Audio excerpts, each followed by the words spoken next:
Hello again, everyone. My name is Steele Fors. I'm the program manager for the Prepare Institute, which is essentially UC San Diego's Pandemic Preparedness and Response Institute, but we're actually more than that. Our acronym is includes pandemic response to emerging pathogens, antibiotic resistance, and health equity. So if you haven't had a chance yet to look at our to learn more about us, please do take a look at our website.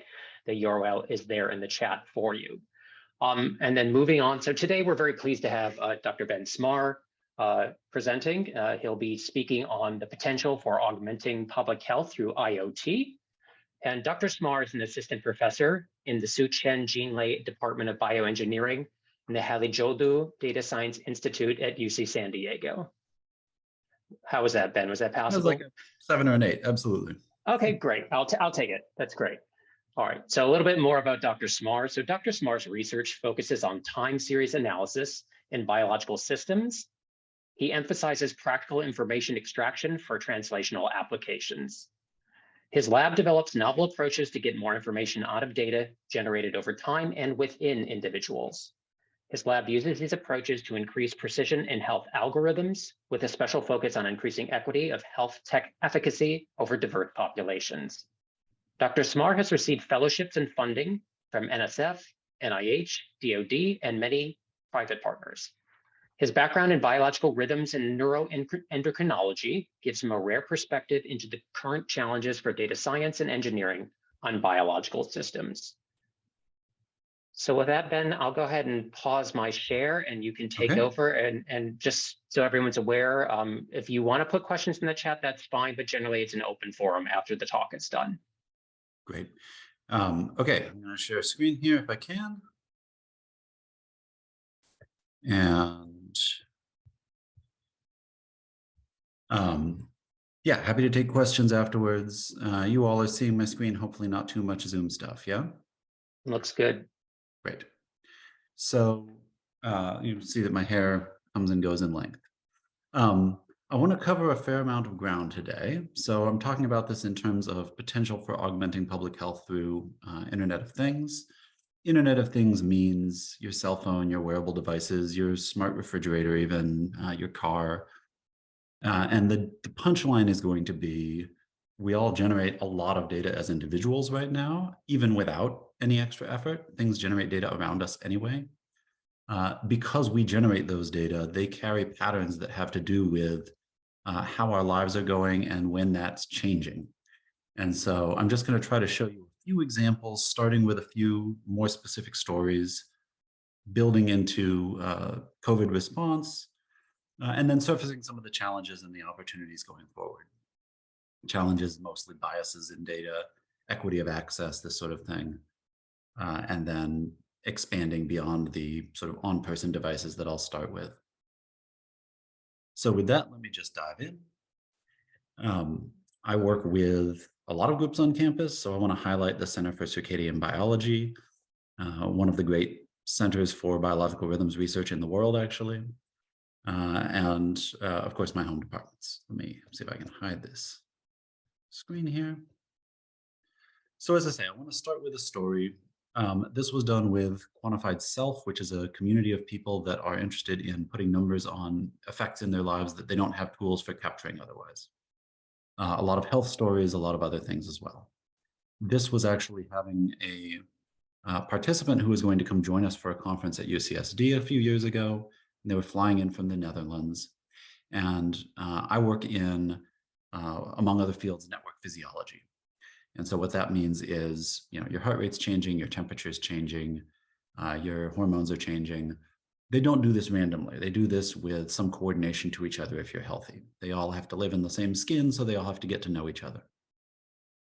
So here we said, hey, there's this rule in circadian biology that when you're jet lagged, your physiology gets messed up, you're going to fly in from the Netherlands. Can we put a couple of devices on you so that we can see that, see if we can see that jet lag? And it said, sure. So we put on, in blue here, we have, let's see, I believe it's temperature. And then in green, we have glucose, continuous glucose monitor. And what you notice is that, let me get a little pointer. There's a daily rhythm. So, going up and down as they go to sleep. And then there's these little ripples with meals for sugar. But they look pretty lockstep, right? If you knew where green was bumping, you might anticipate where blue is bumping. If you knew where blue was going high, you might anticipate sugar is low, this person's asleep. And it repeats every 24 hours reasonably stably. We can mathematically quantify that level of coherence. And so what you're seeing here in white is what's called a wavelet coherence. We're going to skip the math today, but the idea is that around 24 hours, there's a very strong agreement. Backwards arrow means anti-phase, so opposite to each other. Very strong agreement between these two. So if you knew one, you could predict the other at the 24-hour phase, 24-hour rhythm level. Then they fly from the Netherlands and they get jet lagged. And sure enough, you can see that this no longer looks nice and orderly at the 24-hour rhythms. It's pretty jagged. The green glucose really just falls apart as a signal. And it takes them quite a while to come back to that pattern that they were at beforehand. Now we have 1 hump a day, 2 little glucose humps. Again, we put numbers to this. And what you can see is that in the literature, there's this idea it takes you about 1 day for every hour of jet lag that your body has to then resynchronize to. You're not just one clock. All your cells have these clocks. Trying to avoid all of the basic circadian stuff today, but suffice to say, your body has a lot of organizational challenges. It takes them that long to get back on track with each other. The point here is to say, we then see the reemergence of that synchrony statistically here in the hot band at 24 hours after about 7 or 8 days. And this is a 9-hour time shift. So that's just about what we would expect, right? This really was a verification of the literature, but it was more than that. It was the idea that if people were wearing these devices, generating data like this anyway, you could be doing, syndrome surveillance for this kind of jet lag desynchrony in an arbitrarily large population, right? You don't have to ask somebody, did you feel jet lagged? You can see it in their physiology. And so as we build systems that are capable of processing IoT data like this, that's really what the potential of the space is. People will generate these patterns, we can mathematically put numbers on them, and we can use that to then understand where are their physiological disruptions at great scale. Another example, I'll go through this fairly quickly. Individuals that were eating whenever they want to. So there's a raster plot of days and time of a meal, and they're reporting on their phone, when do they eat? And then a week when we tell them exactly when they're supposed to eat. And this is them signing in and saying that they're, in this case, being very compliant. Last day, there's a day of fasting, then they get to eat late at night. And again, we measure distal temperature at the wrist, and a proxy for core temperature in the armpit, and continuous glucose with the Freestyle Libre. Again, mathematically, we developed little dashboards for these people. So the size of the dot is at the 24-hour level on the outside, and at the what we call ultradian level on the inside. And this is really, you can think of this as meal rhythms, but it's a sort of 2 to 3 hour rhythm that occurs across hormonal and metabolic systems. The size of the dot is the scale of that rhythm, and then the fatness and the blueness of the arm is how coordinated were those rhythms. Again, it's that coherence that we just saw. And you can see that this person in general is not actually super coordinated. They eat sometime during the day, but there's not much structure to it. Then they get structured, and we can see again their physiology responding. They have these nice fat blue bands. All of a sudden, they seem very synchronized. And that ultradian power, which again, very important for endocrine regulation within a day rhythms, that gets much, much stronger here. And so again, there's a lot of talk you've probably heard about, time-restricted feeding or timed fasting or this kind of thing. The idea again is to say the subjective experience isn't the end all of that. The sensors are ubiquitous enough at this point that it's very cheap to get those data off of somebody living in the world and be able to monitor, is this kind of behavior change actually having a positive effect? In this case, the ambition being outpatient monitoring for things like metabolic disease. Then we looked at that day of fasting, and even though they're not eating any meals at all, so they're not sort of kicking the tires, nevertheless, the coherence across these systems at that ultradian scale stayed pretty high. Preliminary data, but it suggests that when you have people get their bodies into synchrony, their bodies do a pretty good job of staying synchronous, which is very good, gives us hope. So we took these tools, a bunch of related approaches, and we tried to apply them to COVID when that started. My whole lab at UCSD started in March of 2020, which was not a great time to be starting new research initiatives. But despite everything getting shut down, not getting lab space, because we had this kind of mathematical approach, we were able to work with some partners, Department of Defense and Oura Ring as a device provider, to be able to actually capture real life data from about 100,000 people that signed up. Um, that raised a lot of really interesting challenges for, okay, we can do this a few people at a time. Are there principles that let us do this at scale? So first big principle that I really want to make sure people take home with them is that people are different from each other. Not a shocker, but surprisingly absent from a lot of statistical analyses. So here we're looking at the first 50 COVID patients that we saw in this study. And we're just looking at, on average, and these are overlaid, when they're healthy and when they're sick, what is their temperature range? So the Oura Ring is measuring temperature from the finger, in this case, distal temperature. What you can see is that people are very different. They have some areas of overlap. They have some areas where they don't overlap. And if you imagine back to 2020, getting on a bus, somebody scans your forehead, that's looking for a single temperature, 100.4, above which you have a fever, below which you don't. But that's going to be very different for these people over here who are just naturally colder than it is for these people here who are just always warmer. So this idea that a single number accurately reflects the population, makes sense when that's the only tool you have. But having this abundance of data lets us get way past that very quickly, lets us have much more individualized metrics. So the next hurdle, aside from people being different from each other, is that people are different from themselves. We change very stably over time. This is illustrated here looking at temperature across 2 months. The arrow is highlighting where these individuals on average are having a fever as they become ill. And these big corduroy whales, these big up and downs, are their temperature changing between sleep temperature and wake temperature down here. So what you can see is, once again, if you just took the average temperature, it would be somewhere here in the middle. It would be completely useless, right? It would be basically the stopped watch equivalent of how accurate is your watch. Well, it's right twice a day. So using something like mean of aggregate data, we would never see this pattern. Instead, because we can see that everybody has this 24-hour rhythm to them, to their data, to their physiology, we can start to do things like, okay, well, let me look at just the sleep temperature or just the coldest of the wake temperatures and separate those extremes. And when we do that, what we see is a transformation, right? It goes from there's this tiny bleb, the mean would never reflect it in a million years, to highly significant change of just that maximum range. Here's the fever, very clear. And here's the minimum, right? Less clear, but nevertheless statistically significant, shakes out. You can even see it ramping up for several days. And in fact, this increase of daytime temperature, we've seen this in many cases now, and this seems to be generally a good indicator for inflammation in the system. So again, one universal temperature doesn't work across all people. One universal temperature doesn't work for any given individual, but contextualizing the phase of the time, in this case, time of day, for that individual, normalized temperature for that individual per time, makes this kind of aberration detection, here's your fever, go from completely impossible to actually pretty trivial. And this, again, this is a big hope that a lot more disease surveillance and syndromic surveillance is actually really at our fingertips.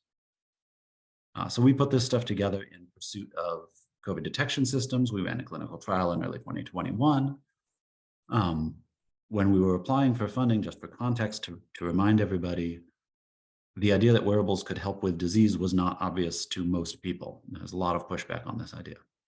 Whereas when you look at the data here aggregated across individuals with COVID in this study, you see these up and downs. These are daily rhythms again. We're looking at heart rate and heart rate variability on the top, daily and nightly temperature, those two things we just separated in the previous slide, here in the middle, and then respiration rate and MET, which you can think of as steps, sort of activity level on the bottom. You don't need a degree in mathematics to see that there's a big change here. So here's the day that they got a test. What we can see is several days before they sought testing, their physiology was deviating. the heart rate was rising, heart rate variability was going down, temperature is rising, here's that fever.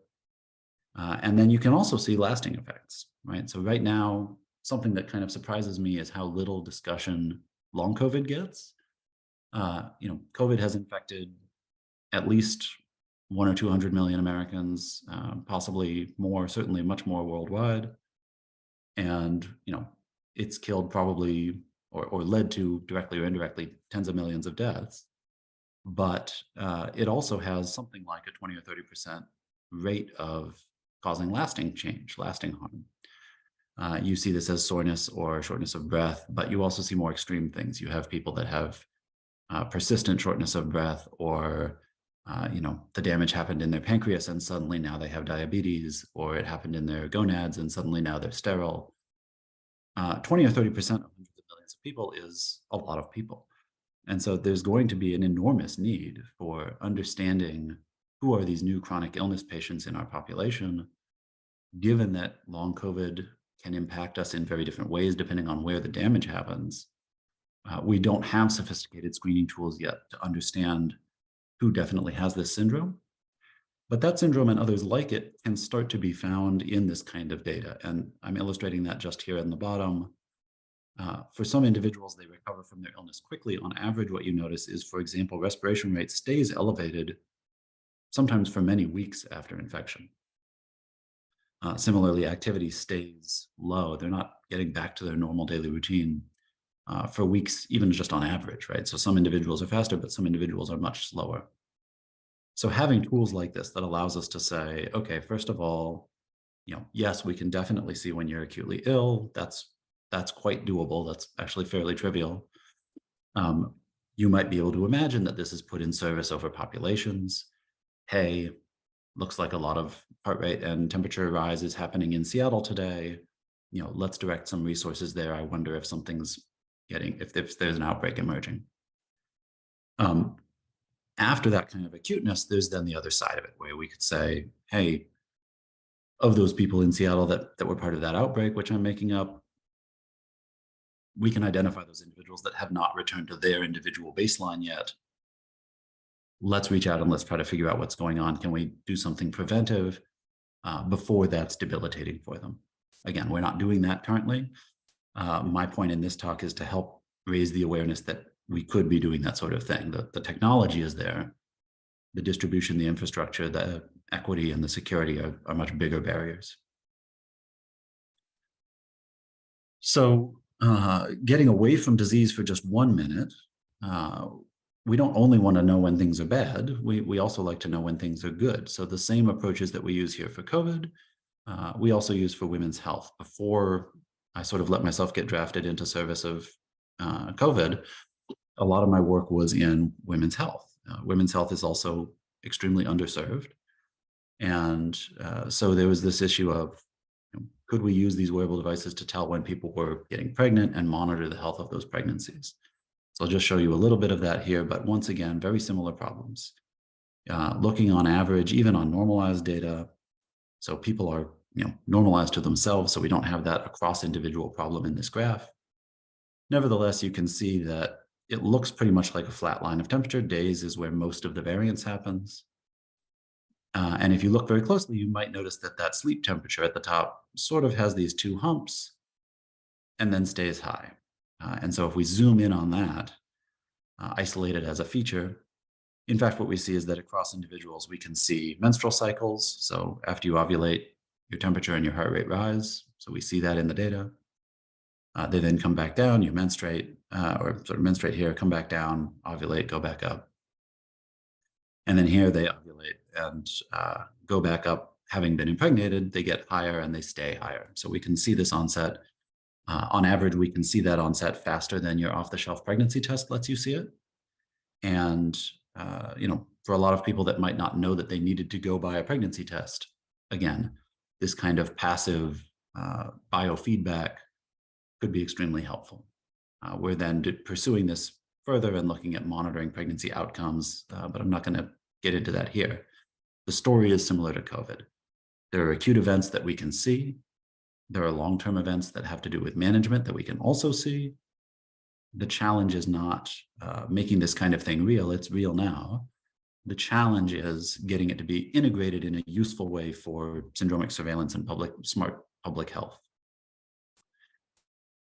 So that brings us to what are some of these challenges? Here, what we're looking at is the ambitious work of a student, Patrick Castle, in my lab. And he said, okay, well, I want to look at fever detection as a syndrome, as a sort of a specific thing, instead of, is it the flu, is it COVID, is it pregnancy? Maybe we can focus just on, hey, your temperature went up in an aberrant way. So he was building some fairly sophisticated fever detection systems. Those work very well.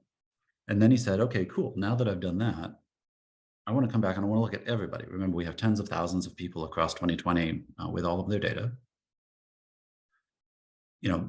How good is this thing in sort of simulated in the wild? And so here, this big orange spike is fevers, pardon me. What we're looking at in axes here is what's the relative contribution of these different physiological modalities, right? So as you're building a new sensor, a new smartwatch, or whatever it is, if you have a PPG sensor, photoplasmography, that allows you to see heart rate variability or heart rate, respiration rate comes out of that as well, which is just a modulation of heart rate, really. Those are all pretty much on the same line. What that's telling you is in this principal component space, so we've taken lots of information, we're projecting it into, in this case, just a 2D graph. All of that heart rate variability, everything is contributing roughly similar information. They're all together a single axis. And then here's temperature, which is a roughly orthogonal axis, so almost independent temperature from these heart-related outputs. So, that means that if you want to have better resolution on what's happening, it's really good that you have something that can do temperature and something that can do the heart. A lot of devices just have heart rate, for example, and so they will miss this upward trajectory. Similarly, if you just had temperature, you'd miss this dimension here, right? So the combination of different modalities and how we test that is a big issue in the field right now. There's also a lot of people right here who report, in this case, very mild fevers, and we can't tell that apart from daily noise. There's enough change day to day amongst people that you don't want to be sending a lot of false alarms to somebody every day that they worked out a little extra hard or walked extra fast to get to the bus. Their temperature goes up and you go, hey, you're getting sick. People will burn out on that. And so this is a really interesting challenge to say, how far ahead of something do you need to get? What are your false positive and false negative trade-offs in terms of both surveillance and, again, feedback to the individual, thinking of behavioral modification? It's nice to celebrate the wins. And of course, we do this in the literature, say, hey, this thing is possible. We've published a new version of a new fever classifier. It's just also extremely important, I think, to temper that excitement with the challenges of how complex human life is as a signal against which you're differentiating these things. So again, we can zoom in on this and we can start to lay out territories of true positives doing very well, looking very segregated in this same space. So what we've done here, it's the same data, it's the same map. We've turned it into your sort of hiking topography, topological map. So here's this sort of peak of true positives, but they carry this large drainage basin, if you like, fairly separate from true negatives. But then there's these false positive, false negatives overlapping in the middle, right? And so again, more work is needed to figure out how do we make this more robust and for whom are we making it robust? That brings me to this. When we looked at our COVID analyses in the wild, so this was not that same fever classifier, but rather classifiers built on those 6 graphs of COVID data that I showed you. One thing, again, we can revisit, right? How important are these different modalities? So how much does performance decrease when you remove skin temperature, heart rate variability, respiration rate, activity? And so we can start to weigh, on average, how much was each of these features or each of these modalities contributing to this algorithm. Again, because a lot of off-the-shelf wearable devices have different sensors in them, I think it's a really nice thing to push for standards to say when we're going to use these in the wild, when we're going to actually affect people's lives. Let's make sure we know the trade-offs of these different sensor choices of these different data types. And there are systems for doing this. The other thing, much harder, is to say, well, for whom is this working? So a lot of algorithms tend to look for a single global maximum, which is to say, this works on average the most, and it's the single one-size-fits-all solution for the market space. I'm not a fan of that because people are different, as we've already seen. So this is an illustration, again, published in our work on COVID. We're very happy that we were able to show pretty quickly that you could do wearable device detection for COVID. But we also wanted to highlight the shortfalls. So here we're seeing that the algorithm works on average 7 or 8% better on men than on women. Digging into this further, what we found was that we could develop techniques that identified women who were cycling and non-cycling. In this case, now we're talking about monthly rhythms instead of daily rhythms, but you can imagine it's a similar principle. And on those women, it was doing a bad job because when they ovulate, as I've said, their heart rate goes up, their temperature goes up, it goes, oh, you're getting sick, and it says, go get your COVID test. Because those things are not exactly stable, women are not 28-day metronomes, you need, again, customized, individualized baselines with some probability estimates in them. We can build those. We can bring these scores back up into equity with the male scores, which is really nice. But it requires your awareness that the populations you're serving are different and have these different physiological dynamics. So going forward, that's going to be one of the major challenges in the field, is not just saying, okay, men and women exist as a binary. It's obviously much more subtle than that. Some women cycle, some women don't. Some women are more stable, some women aren't. Men and women both experience the weekend differently or the day differently. And there ends up being quite a lot of complexity to the timescales that make one person's data similar to themselves over time, similar to, let's call it, their neighbors over time, different from other people. So this development of augmentation of things like demographics, male, female, age, race, etc.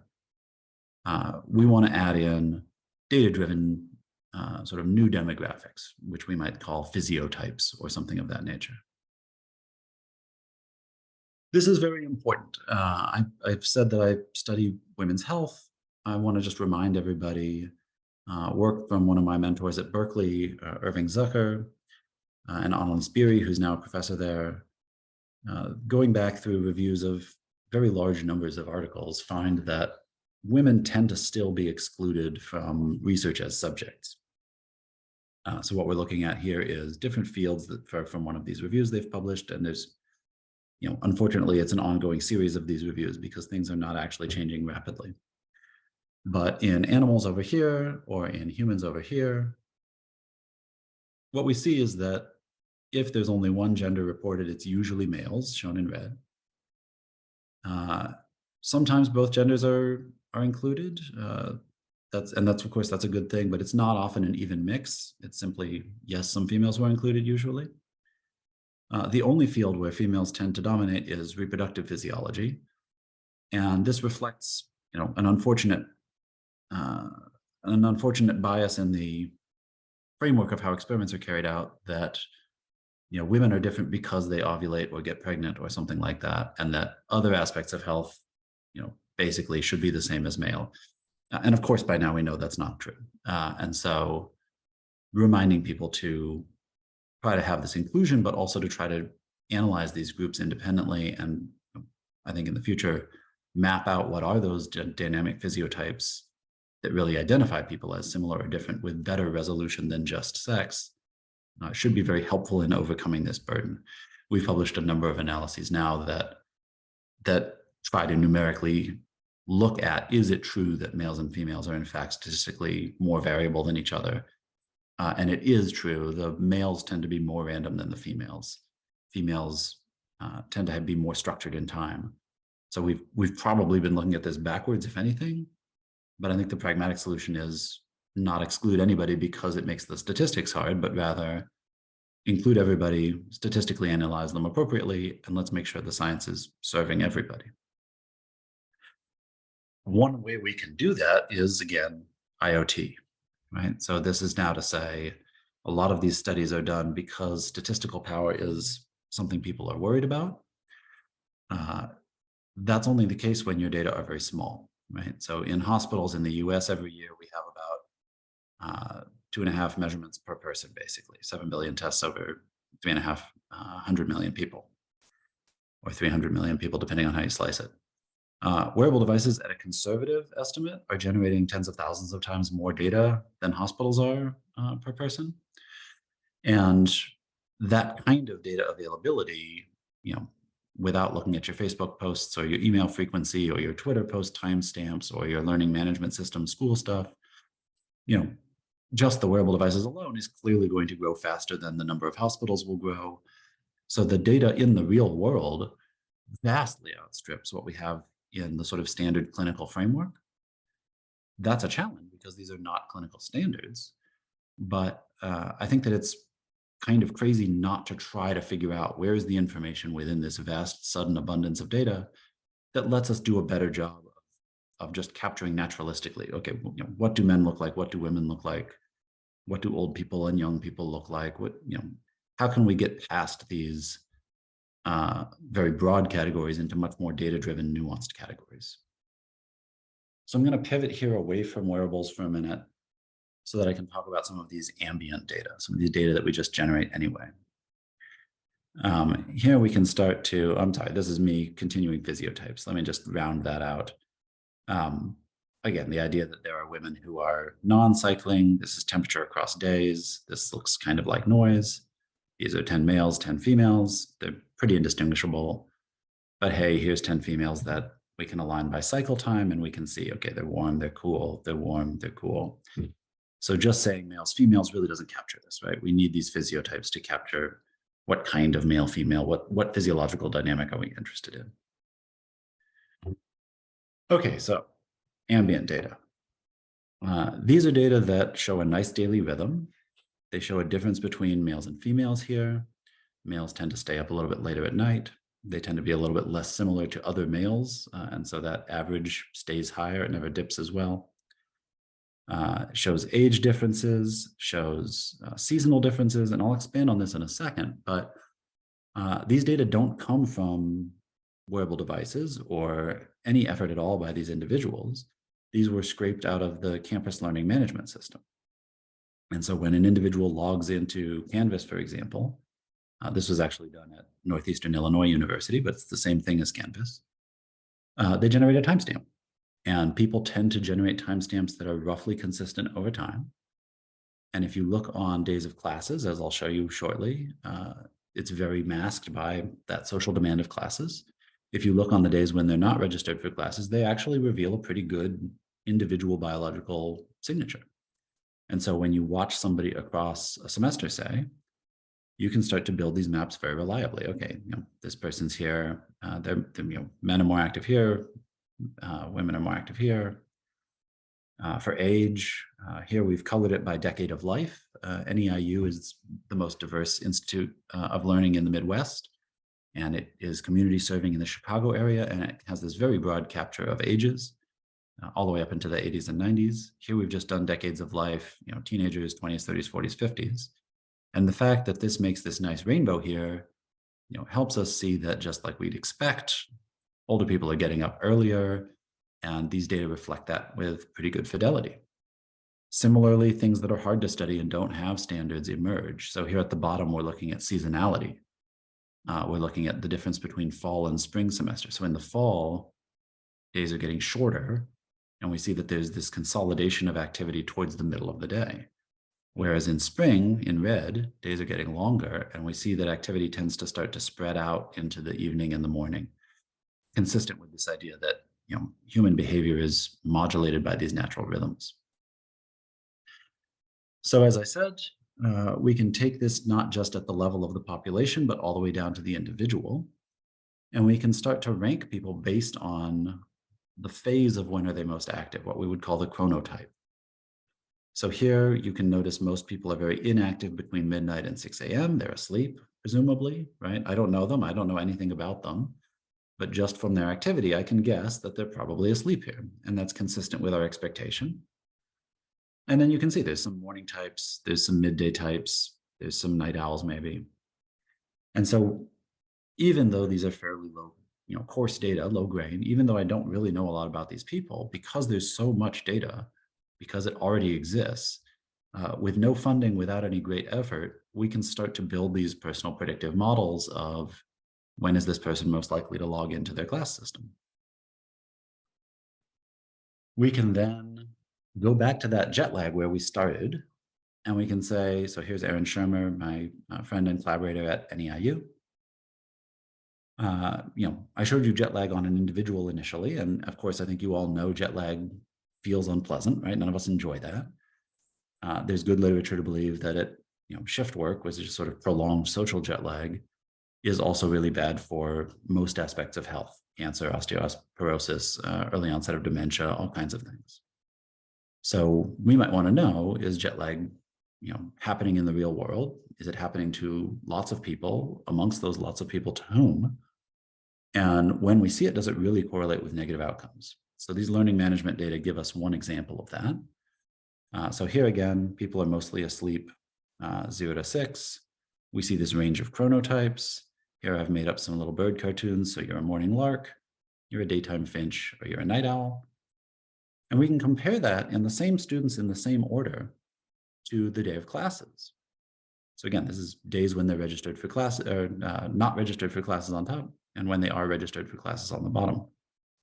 Same students, same order. You can't tell who's a lark or a finch or an owl. Everybody's just on class time. This is a social imposition on top of the biological rhythm shaping that activity. What that means is that for every individual, we can calculate that phase shift from their row on the top to their row on the bottom, and we can give them a number. How socially jet lagged are they on average? We know that feels bad. We know that's probably not good for you. Does it affect something in the real world? Well, these students generate grades. Those are a metric of cognitive performance. Does social jet lag correlate with cognitive performance? Yeah, very strongly it does. And so here we see people that are getting up earlier than their class days, and even they have some imposition. Somewhat expectedly, the later that people would like to get up, but then are made to get up earlier for class days, the worse they tend to do in those classes. We can break this down further. We might say, well, gosh, maybe it's just because the night owl is taking a morning class. I bet they do fine in their evening classes. Unfortunately, as I showed you in that first slide, jet lag persists for a while. And so if you're jet lagged, say you have Tuesday, Thursday classes, you're jet lagged 2 days every week, you may never get back to stable.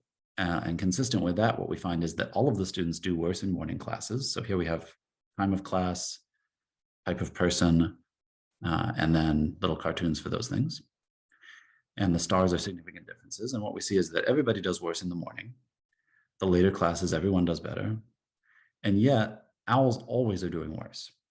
And so from a public health point of view, if you don't know that chronotype is a demographic, you don't know to try to capture these effects and find that there's this population that's being negatively impacted by, in this case, our choice of school programming. When we can get these data, when we can look for these biological patterns, we can identify these people pretty readily. It's worth recognizing that chronotype and circadian rhythms, a lot of sleep for that matter, have pretty strong genetic components. And so, I tend to think that when there's a group of people with a genetically distinct identity whom society disproportionately disadvantages, normally we would call that discrimination, right? If this was skin color, for example, you'd say, okay, well, wow, something's really wrong. There's this population that's being disadvantaged systematically. Same thing's happening here for these biological patterns. We haven't been able to see them easily in the past. Now that we have all of this IoT data, we can surface these patterns. We can see them. That's really important if we're going to be able to intelligently address their needs and make sure everybody is served equitably. Coming back to sex then from that, we also were looking at, even without wearable devices, how well can we do at COVID detection? Less well, but pretty well, actually. So a very talented undergraduate student who's just graduating Amit Klein, developed a Bayesian network model of symptom reports. So I told you we had tens of thousands of people's wearable data. They also filled out several million survey responses for us over the year. So what we did was we said, okay, well, let's look at the frequency that they're reporting symptoms, and let's see whether men and women are reporting that the same way. This was inspired by work on heart attacks, where a lot of women were being sent home because instead of saying, hey, my left arm is numb, they would say something like, well, I feel queasy or I feel nauseous, because heart attacks manifest differently in men and women, different symptoms. And so, then they go home and they die of their heart attack. It wasn't until the 2000s that this was starting to be recognized and addressed. So we said, okay, well, COVID's a big deal. Let's make sure we know what's happening here. So we ranked the symptoms by the frequency that they occur in females in blue. And of course, what you can see is that red does not share that ordering, right? So the males are different. We can also look across time by the frequency of symptoms. So same symptoms, now we're looking at their relative abundance by days leading up to the day of diagnosis, day 0 here. And this sort of orange square that you see is highlighting that two things. One, men tend to respond and give you symptom information much less. So just as a patient population, there are behavioral differences. Men are less good at reporting symptoms, hence so much blue. But also when they do report them, they report them differently, right? They're reporting more aches and pains, they're reporting more fatigue, and they're reporting more fevers. So then we were able to develop this into rankings of screening questions, working with clinicians at UCSF to say, if somebody comes in and you believe they have COVID, you might ask different questions about what are they experiencing to be more accurate across sexes. So what does all this lead us to? And this is where I'll end my talk. The point is to say, when we started COVID, we had tools like this coming from UC Davis, trying to share in as close to real time as possible case report loads. The challenge here is that getting a case, logged in the hospital, sent to the county, eventually, hopefully sent to the CDC. At the start of COVID, this was about a 4-week loop. The dream would be to say, if we have individuals generating data, if we've solved access so that we know that different neighborhoods are getting information equitably, if we've solved security and privacy so that people are opting in and want to be sharing their data to be part of syndromic surveillance instead of, feeling creeped on or big brothery, we could have individuals acting as tracer particles across the country, across the world, and we could see that day. Here's this person, these are real data. Here's this person, hey, they're getting a fever. Let's go see what's going on, rather than waiting for weeks to pass to know that they had gotten a fever weeks in the past and that something was going on, at this time when I took this picture off the internet, Arizona and California weren't doing so well. We could see these people and close that loop much faster. The science is totally ready for that. It's really a challenge of taking the engineering science, integrating it to public health best practices, which is why I'm reaching out and hope to be able to collaborate to support these efforts, because the potential is to have weather radar for health in a way that we just don't have yet. UCSD is the place to do this. We have so many wonderful centers here that are well-resourced, full of incredibly collaborative experts. Institute for Engineering and Medicine has funded me. I'm a member of Center for Wearable Sensors. Of course, Rob Knight's Microbiome Center is what's given us all of the sewage testing that we've been getting over the last few years. School of Medicine, School of Engineering, Eligibility Data Science Institute, the new School of Public Health, which is extremely exciting to me. And then a lot of this work is supported through collaborations with the Supercomputer Center. So, what are the right data sources? How do we make sure that they're capturing diversity in the population? How do we do that in a pro-social way? How do we make that, a stable reporting system that's trustworthy? And how do we bring that back to the individuals that are generating these data to help change behavior? I think these are the challenges that are in front of us, but addressable. And I find that extremely motivating. So I will just end there. I'll say thank you to my lab, TempPredict for providing funds, which is UCS clinical led that I've been the technical lead on. Oura Ring providing access to those data for users that opted in, Quantified Self, Department of Defense, and MTech, which provided the funding, and of course my home institutions. And with that, I think I will stop sharing, and I've got my little animated extras. I'll stop sharing, and I'm happy to take questions. And Steele, thank you for inviting me. I really appreciate it. Oh, Ben, my pleasure. It's a wonderful talk. I thought it was very interesting. As far as syndromic surveillance goes, it sounds like it's still a future goal. Is anyone actively working on that here at UC San Diego or no? Yeah, I mean, we are, Topol's group is, I believe there's a few others. Oh. In fact, Chris Longhurst was just given Mhm. to try to create a sort of a control center at the hospital, and that Right. involves this conceptually. How we actually implement that, yeah, absolutely. Those are ambitions we need to realize. That's exactly right. That's interesting. I mean, years ago when I was in grad school, one of the doctors here, ID doctors, wanted me to set up a county-wide syndromic surveillance system. And that I thought that was very daunting, of course, and then we're talking a long time ago, and here we are, it's still something happening, tomorrow or the day after. It's extremely important that we get that information. And now that we have the data sources, right? So I'm curious too, as far as that getting the buy-in from people, are there any strategies or thoughts on how best to do that so people aren't creeped out, as you say? I think it's very cultural, and I think this is where one of the reasons I like to give talks like this is finding good partners, right? So, I'm a 6'2", blue-eyed, blonde, white guy. I fit in some groups, and I have no connection realistically to others, right? Right. I grew up in the Midwest. I have some connection to that culture, but the sad version of the story is we had a lot of people donate data. Again, 100,000 people reached out to us willing to share data. Huge bias towards white, not a huge bias in sex, but male dominant, and huge biases towards things like California or Western Europe.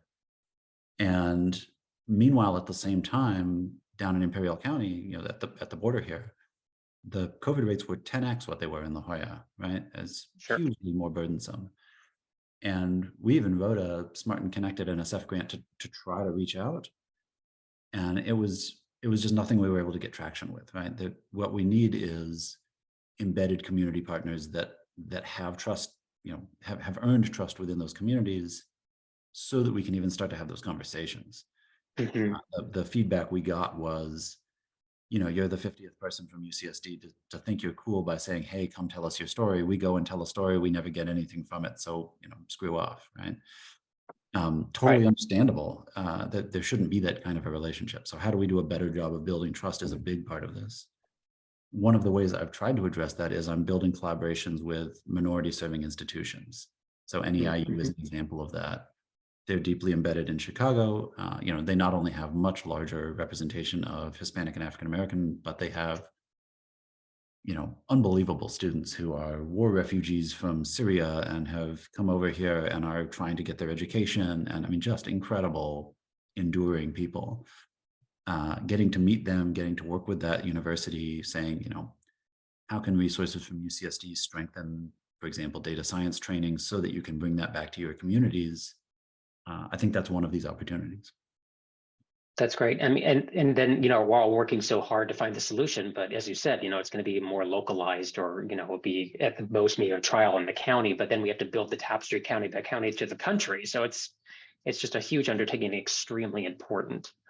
I was also interested, as far as chronotype goes, you did say there's a genetic component, right? I personally am a night owl, right? So I'm just like, we can try to alter on a conscious level our sleeping pattern, but it sounds like you can't get away from the way you were made, basically.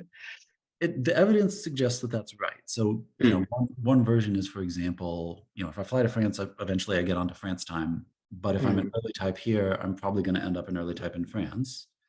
If you're on rotating shifts, like I said, you have all this social jet lag, it's worse for every part of your health.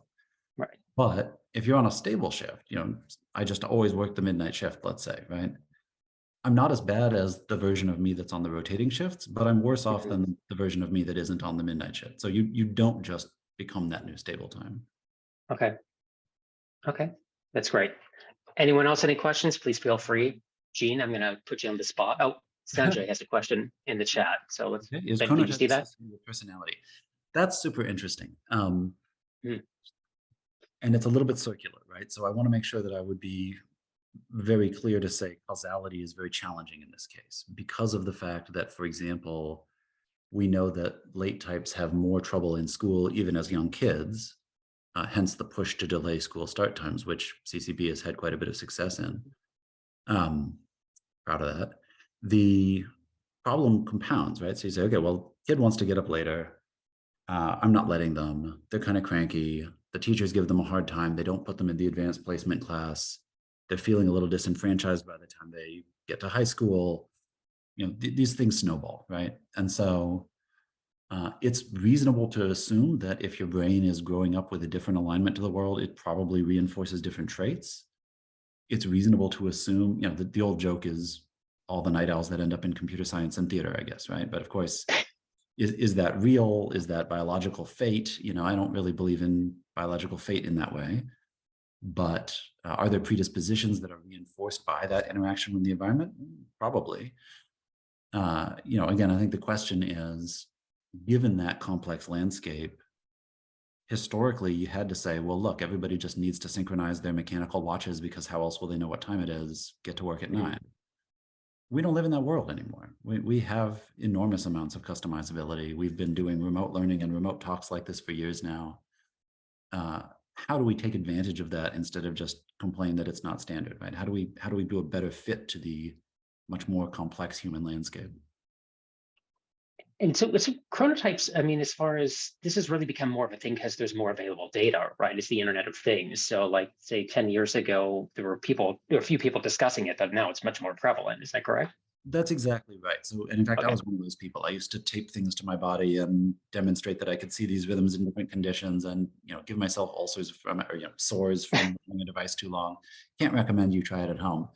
But then cell phones became smartphones, and wearable devices became a market, and schools started implementing learning management systems sort of as a standard.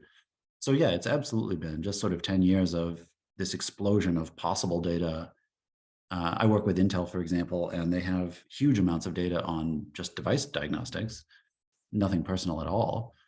And so, I've been working with them to say, yeah, but a human drove that. I bet there's rhythms. I bet that lets us see, for example, which regions were more hit by COVID, and it does, right? Sure enough, they line up. So a lot of people have these data, and I think medical systems is an example, education systems is an example. The question is, what do you do with that data, right? Are you really juicing it for all it's worth? And we're not coming close to that. We've accumulated it much faster than we've accumulated the knowledge of what to do with it. Well, at least it's some job assurance for you. It There's is. always It plenty is. of work, more analyses to do. Yeah. I don't have to be, thank God, I don't have to be that smart. I just have to be the first guy to kick over this rock. That's right. Oh, wow, that's great.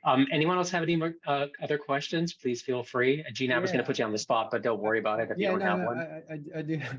Okay, This is a go really for it. interesting talk. So have you looked at like any chronic diseases that you could kind of compare to, like like what you mentioned, long COVID, right? It has very similar, I would say, symptomology to MECFS types of And you'll have to break that down for me. I'm sorry. I just play a clinician on TV. What is So, MECFS? MECFS is it's like chronic fatigue syndrome. Okay, got it. So like they have very similar symptomology, and Some of them do. Right. some It of them, depends yeah, where yeah, COVID damage occurred. But yeah, absolutely. right. And that's the problem with, like, even within that that symptomology, that you Yeah. really can't put a finger on it, whether or not it's a viral, is it a viral etiology, is it autoimmune etiology, or a bacterial. And have you, are you planning on doing some really interesting, comparisons between, that type of disease and long COVID, and even acute, and whether you could predict whether someone would become long COVID, will develop long COVID? That I would love to do. The ultimate hope of this sort of physiotyping vision is that you would, in the grossest terms, you'd sort of separate better expected responders and non-responders for some intervention, right? Right. Yeah, exactly. And so I think that's certainly on the table, right? Can we do better than your male and female, or you're old and young? You know, Right. yeah, no question, right? No question. Steele and I are not physiologically identical, however similar we might look on Zoom, right? And so, you know, and whether or not I've been keeping up on my exercise or not is sort of local to me in time. Right. We are looking at some long-term things, right? We're getting into mental health. We're getting into chronic inflammation diseases. One of the things that really excites me about this is there's the landscape of people, right? What's physiotype? Who am I versus who is Steele, for example? But then there's the landscape of manifestations, right? Let's say that he and I are very similar and we both get COVID, but we don't get the same manifestation, or we both get depression, but we don't have it in the same way. Sure. Yeah. You know, these things are kind of like syndromic labels are very much like demographic labels in my mind, right? Depression is not a thing. Depression is a very complex landscape itself. So can these data help us do a better job of saying, oh, okay, you're depressed and you have this cyclic quality to your sleep fracturing, and we can see that, and it's coupled to inflammation in your temperature, and we can see that. That suggests a different treatment than these other groups, right? We're not there. Yeah. But the ability to do that is now on the table, right? So that's what we're trying to crack into. Right. So the data that you've been showing, is it like an aggregate from a lot of different devices, or do you Yes, and the data in this talk was mostly Aura data. I showed you some Freestyle Libre continuous glucose data. I showed you some other temperature probes. right.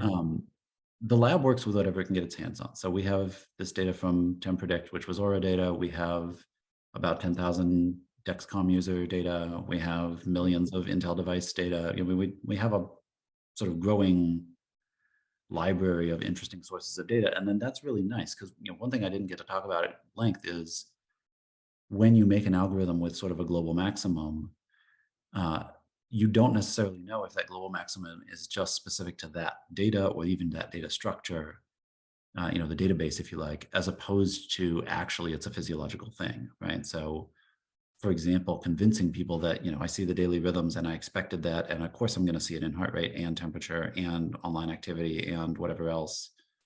You know, until you've seen that that's really in all these different data types, it's hard to say, okay, daily rhythms is a thing. It's not just daily rhythms of online activity, for example. Right. And the more subtle patterns, you know, obviously are less well accepted than daily rhythms. So that's the challenge, right? How do we know these things are really going to generalize and be useful to other populations? Right. That's great. That's really cool. Oh, go ahead, Gene.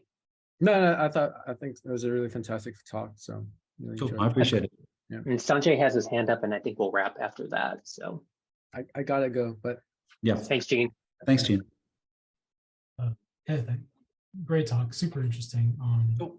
You know, so you know, we tried to do a syndromic surveillance project a little while ago in San Diego, and trying to get schools to ask maybe 2 more questions other than, you know, when someone calls in and say my kid is sick, you know, give me 2 more symptoms, and then use that. Is it a GI, respiratory illness?